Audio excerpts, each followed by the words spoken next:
ചൂടിയൊരുങ്ങാൻ കൃഷ്ണ ഇവൾ എന്നും കൊതിച്ചിരുന്നു.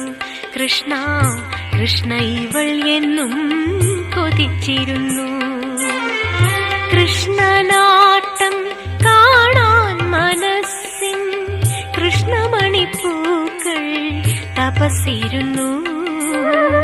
കൃഷ്ണപ്രിയദളം ചൂടിയൊരുങ്ങാൻ കൃഷ്ണ ഇവൾ എന്നും കൊതിച്ചിരുന്നു.